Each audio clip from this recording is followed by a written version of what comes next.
आज 27 फेब्रुवारी आज आक्रोश मोर्चा निघालेला होता। हा आक्रोश मोर्चा भूमिसेना व एकता परिषदेतर्फे निघाला होता। हा मोर्चा पायी निघाला होता। सहाडे नाक्यापासून हा निघाला होता आणि हा धडक मोर्चा धडकला मोनर येथील ट्रामा केअर सेंटरवर। खरंच हा मोर्चाला दाद म्हणावी असं, कारण ह्या मोर्चामध्ये विविध मागण्या होत्या। त्या मागण्यांचे प्रत्येक डिपार्टमेंटचे शासनाचे अधिकारी आले होते आणि त्यांच्याशी चर्चा झालेली आहे आणि ही चर्चा बंदाड न होता एसी मध्ये न होता प्रत्येक मोर्चेकरांच्या समोर झालेली होती। आपल्यासोबत मोर्चाचे कार्यकर्ते आहेत। काय बोलणार सर, आज हा मोर्चा आहे, हा मोर्चाबद्दल काय बोलणार आहेत?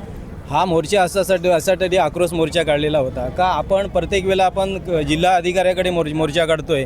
या ठिकाणी आपलं दुखणं आहे, या ठिकाणी ड्रामा हॉस्पिटल 8 वर्षापासून प्रलंबित आहे। मग आम्ही असं कार्यकर्त्यांचे प्रत्येक लोकांच्या मनामध्ये सांगितलं का आपण बाहेर जायचं नाही, आपण ज्या ठिकाणी अशाच ठिकाणी जायचं आणि शांतता पद्धतीने आपला जो अधिकार आहे म्हणजे सर्वांसाठी आहे। हे काय भूमिसेना आदिवासी एकता परिषदेचेच कार्यकर्ते इकडे येणार आहेत का उपचारासाठी?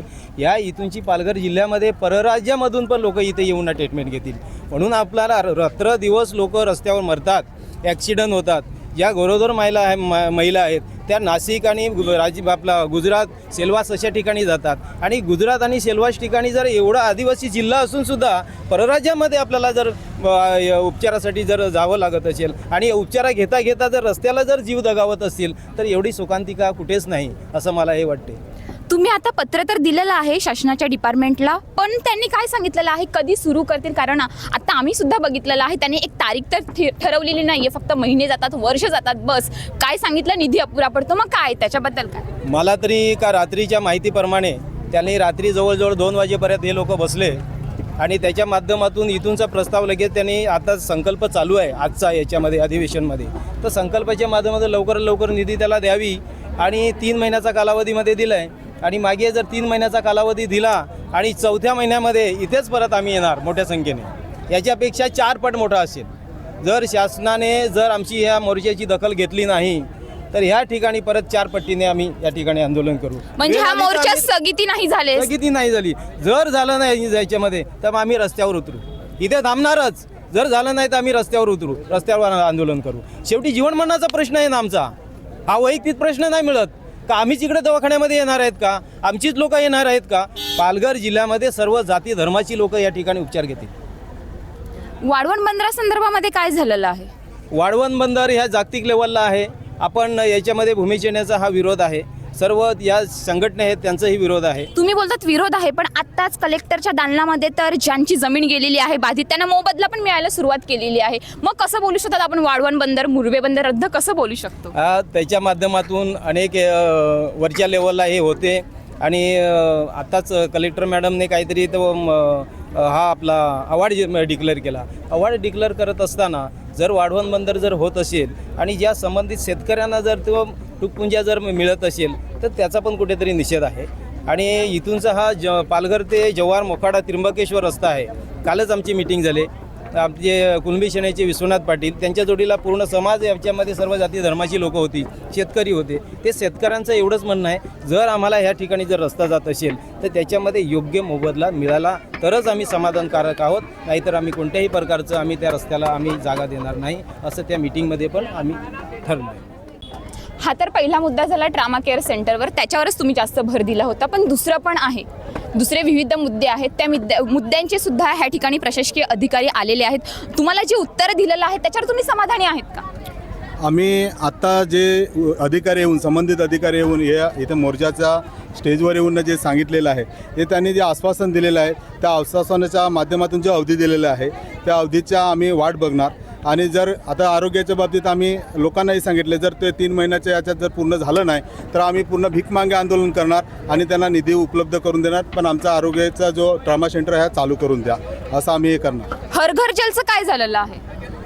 हर जलचे जे आता अधिकारी आहेत त्या अनेक या जल जीवनच्या मिशनच्या माध्यमातून अनेक मोर्चे झाले आणि अनेक मोर्चांना शासनाने लिहून दिलेले आहे। फक्त त्यांनी का 3 महिन्यामध्ये 4 महिन्यामध्ये जे काही अजूनपर्यंत त्यांनी मोर्चामध्ये जे शिष्टमंडळ काय लिहून दिलेलं आहे, पण तशा पद्धतीने अजून कुठल्याही प्रकारचं काम झालेलं नाही।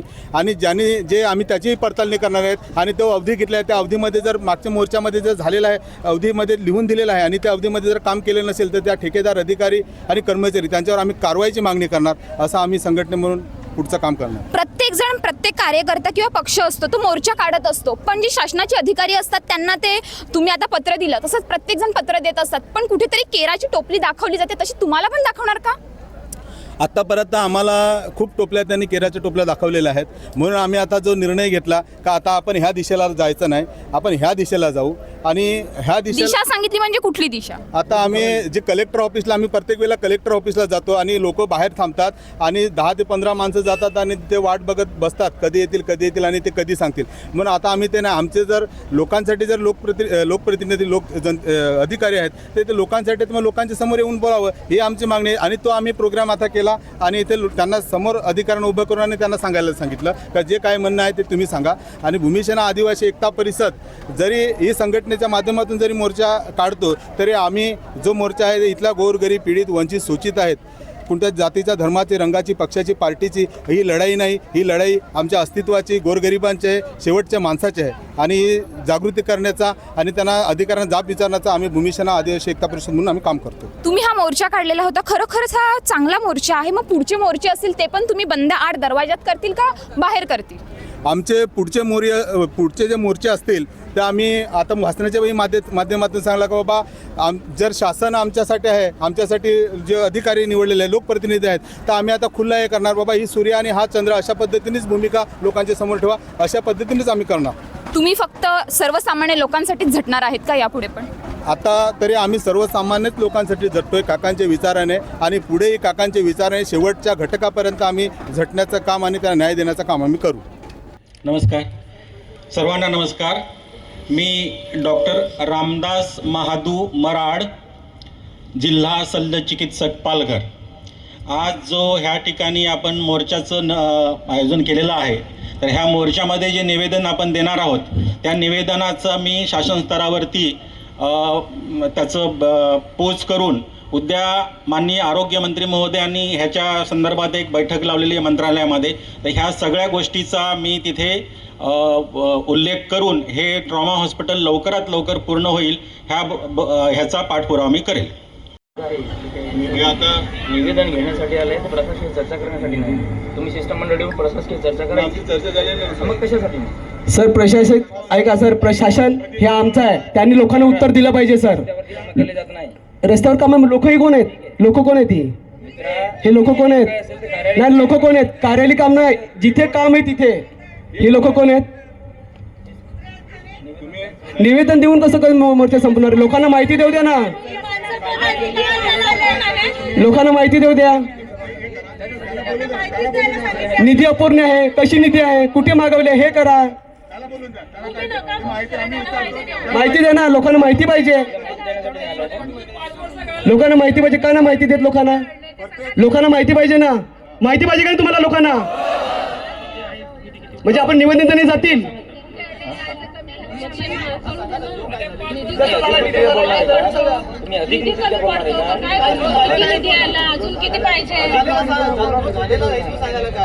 बरं, ह्या ट्रॉमा हॉस्पिटलसाठी जो निधी मंजूर झालेला आहे हे संपूर्ण काम हे सार्वजनिक बांधकाम विभाग करतं.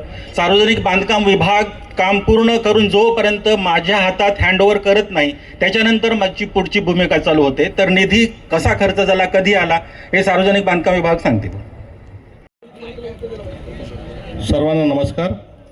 ह्या सगळ्या इमारतीचं जे बांधकाम आहे, मी अजय जाधव, डेप्युटी इंजिनियर, साबा विभाग, पालघर.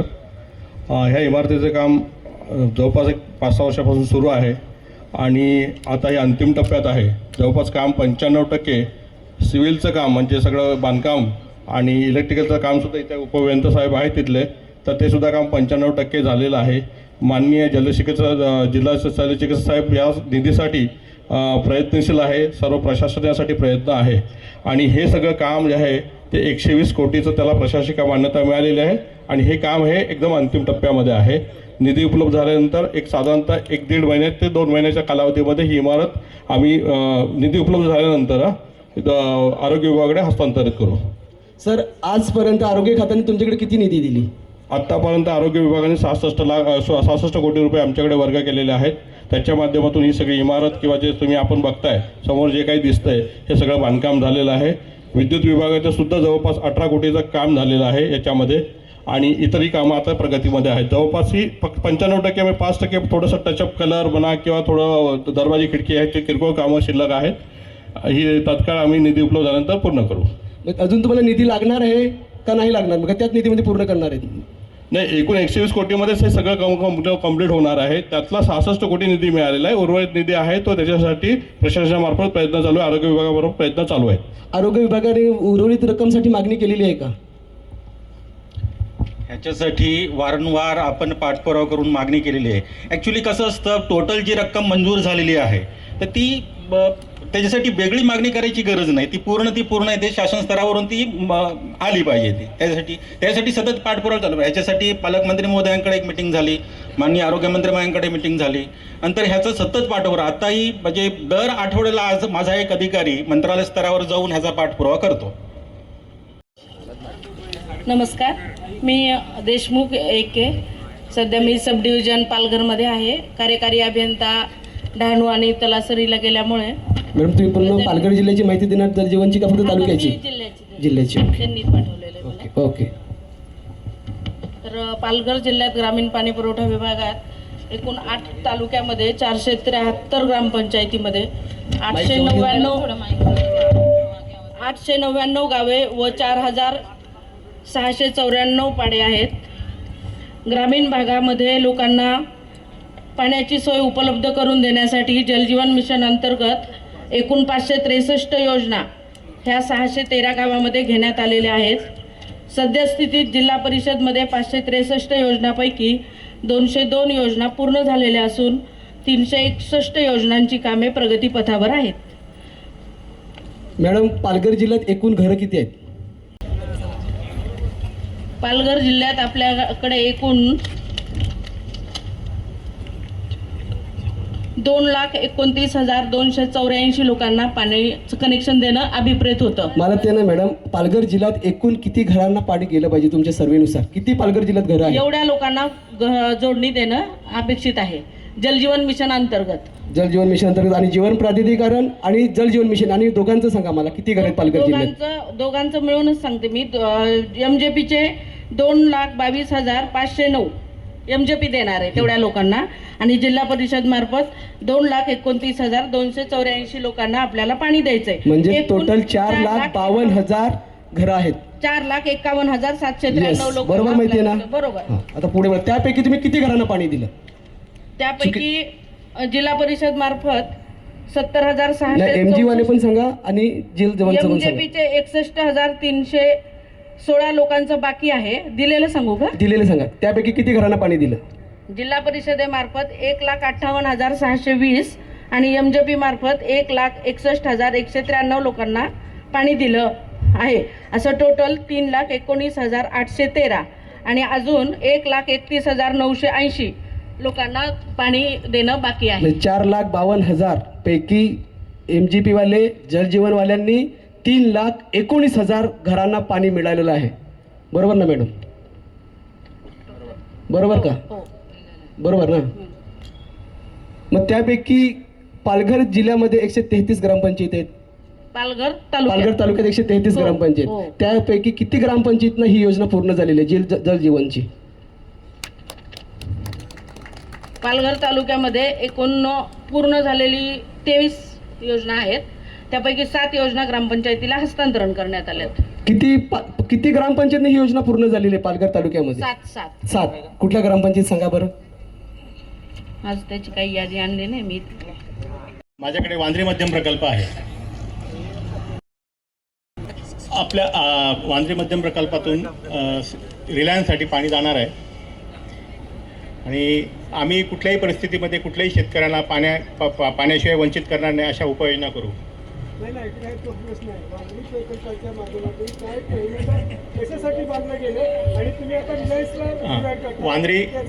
वांद्रे मध्यम प्रकल्प जो आहे हा केवळ सिंचनासाठी होता. याच्यामध्ये शासनाच्या लेवलवर आता जलजीवन जे आहे त्याच्यासाठी सुद्धा 33 गावाच्या योजनेला आपण पाणी दिलेलं आहे आणि रिलायन्ससाठी शासनाने GR काढला आहे त्यानुसार त्याला सुद्धा आपण पाणी देतोय. अजून त्याला पाणी आपण सुरुवात केलेली नाही आहे.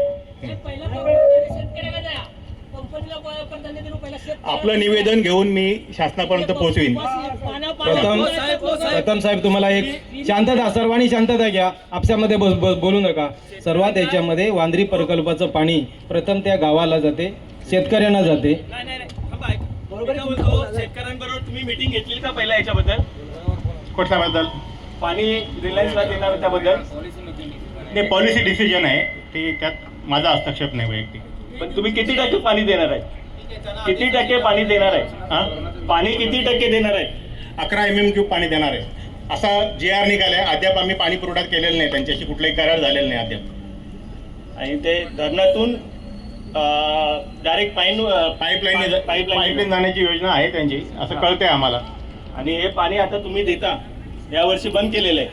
1 फूटपर्यंत देता तुम्ही पाणी. कुठलं? वांद्रे डॅमचं पाणी. वांद्रे डॅम शेवटी पारगावपर्यंत अपेक्षित आहे आपल्याला, पारगाव सोनावेपर्यंत. हा. कालव्यांची नादुरुस्ती झालेली आहे, हा. त्या मजबूतीकरणाचं त्याच्यातलं गळतीचं काम आम्ही हाती घेतलेलं आहे. हो. महाराष्ट्र जल सुधार प्रकल्पाअंतर्गत 42 कोटीची कामे आम्ही मंजूर करून ठेवलेली आहेत. ती त्या दुसऱ्या टप्प्यामध्ये झाली तर त्यात आणखी काही कामं आम्ही करू मजबूतीकरणाची, कालव्याची, जेणेकरून आपली गळती थांबेल. सध्या गळती थांबण्यासाठी आमची कामं सध्या सुरू आहेत, जेणेकरून आपलं मोठ्या प्रमाणात पाणी जात होतं गळतीमधून आणि शेवटच्या शेतकऱ्यांपर्यंत पोहोचत नव्हतं. ही उपाययोजना आम्ही हाती घेतलेली आहे. आणि इथं पारगाव, इथे कुठे किती गाव आहे? इकडे हलोलीपर्यंत. हलोली शेवटचा पाडा कुठे?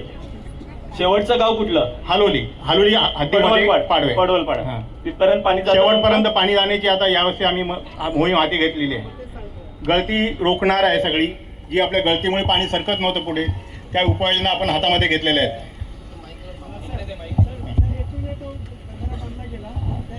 टार्गेट पूर्ण झालेलं नाही आणि जे शेतकऱ्यांना पाणी पोचलेलं नाही किंवा ते पाठ आहे त्या सगळे नावस्थित आहे. आपल्याकडे जे पाठ आहेत ते झाल्याशिवाय तुम्ही मंजुरीचं काही म्हणजे आमचा जो प्रस्ताव आहे, आमचे जे काही निवेदन आहे त्यांना धरून त्यांना ते देऊ नये असं आमचं म्हणणं आहे. एक मिनिट, सातवलीचे सरपंच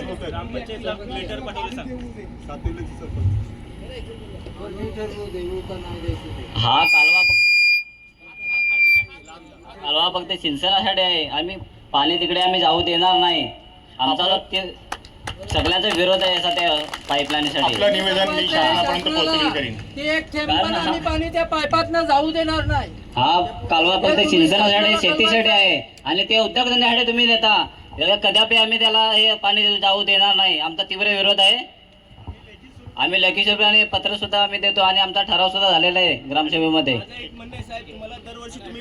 आणि मीटिंग घेता तर हा कळवा लागले शेतकऱ्यांना फसवण्याचं काम तुम्ही करता. मीटिंग न घेताना हे असं तुम्ही GR काढता, हे चुकीचं आहे. शासनाचं धोरण आहे त्याला. ऐका सर्वांनी, शासनाचं जरी धोरण असलं, विकासाची जरी कामं असली तरी स्थानिक शेतकऱ्यांना ते डवळण्याचं काम नाही करणार. GR हे लोकांच्या कल्याणासाठीच निघतात. कारण जर पाटबंधारेवाल्यांनी जर ती हलोली बोट इकडे जर पाणी गेलं नाही, कारण की ती जागा ॲक्युरेट पहिले झालेल्या आहेत त्यांच्याकडे, आणि त्या लोकांना त्या हलोली बोटसाठी अजूनपर्यंत पाणी नाही गेलं तर त्या पहिले त्या शेतकऱ्यांना पाणी मिळलं पाहिजे. बरोबर ना साहेब? पाटबंधारे साहेब ऐका, का जे हलोली बोट त्याची तुम्ही जागा ॲक्युरेट केलेली आहे, पण त्या शेतकऱ्यांना अजून पाणी मिळालं नाही तर पहिले त्या शेतकऱ्यांना पाणी मिळालं पाहिजे. पुढचं नंतर पहिले त्या शेतकऱ्यांना पाणी मिळालं पाहिजे. तिकडे पाठवायचं पाणी का नाही पाठवायचं ते तिथले गाव वगैरे ठरवतील, कारण की त्यांची त्याच्यावर पोरं बारा जगत आहेत, त्यांचं कुटुंब त्यावर जगतं आहे आणि त्यांच्या पोटावर लाद देऊन कामाचं जर तुम्ही करत असतील तर त्याच्यानंतर ही भूमिसेना आदिवासी परिषद संघटना गप्प बसणार नाही.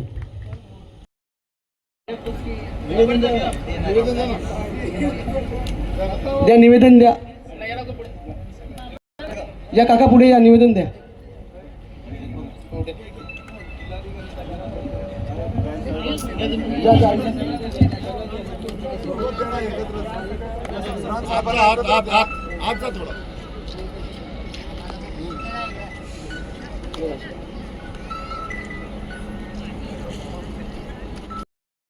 जो आज आक्रोश मोर्चा निघाला होता, त्या मोर्चाची सुरुवात साहडे येथील आदिवासी नाका येथून झालेली होती.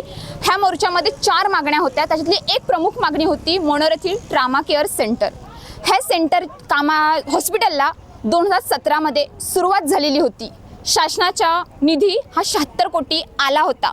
त्यानंतर 2017 पासून ह्या कामाला सुरुवात झालेली होती. आता 2026 आलेलं आहे, तरीही अजून हे हॉस्पिटल रुग्णांसाठी सुरू करण्यात आलेलं नाही ही एक लाजिरवाणी गोष्ट आहे व शासनाचं ह्या ठिकाणी अपयश म्हणावं असं आहे. 2017 नंतर काम सुरू झालं, त्याच्यानंतर कोरोना आल्यानंतर हे काम ठप्प झालं. त्यानंतर पुन्हा कामाला सुरुवात झाली, त्यानंतर निधी कमी पडतो असं सांगितलं. त्यानंतर आता एकूण निधी ह्या हॉस्पिटलला 120 कोटी झालेला आहे. तरी पण कारण काय सांगितलं जातं, निधी अपुरा पडतोय. अजून किती निधी अपुरा पडतोय? पालघर जिल्हा होऊन ह्या पालघर जिल्ह्याला एक असं सुसज्ज असं हॉस्पिटल नाही, ही एक लाजिरवाणी गोष्ट आहे. जिल्हा होऊन सुद्धा ह्यावेळेला अपघात होतात, गरोदर मातांचा मृत्यू होतो, रस्त्यामध्ये होतात. गव्हर्नमेंटच्या हॉस्पिटलमध्ये नेल्यानंतर किंवा प्रायव्हेटमध्ये नेल्यानंतर डॉक्टर अशी सांगतात की ह्यांना पुढील उपचारासाठी मुंबई किंवा सिल्वासला न्यावे. पण ही एक शोकांतिका म्हणावी का नेता त्यांचा मृत्यू होतो. जर हे ट्रामा केअर सेंटर लवकर सुरू झालं असतं तर कित्येक जणांचे प्राण वाचले असते, हेच म्हणावं लागेल. ह्याच्यासाठी मोर्चे काढावे लागतात, ही सुद्धा एक गंभीर बाब आहे. का हॉस्पिटल हे सर्वांसाठी आहे तरी पण शासन का अजून सुरू करत नाहीये? आज मोर्चा झालेला आहे, प्रत्येक शासनाच्या डिपार्टमेंटचे अधिकारी आलेले होते, सांगितलेलं आहे लवकर सुरू करू, पण कधी सुरू करणार? किती दिवस जाणार? अजून किती ढकलले जाणार? अजून किती जणांचे बळी घेतले जाणार?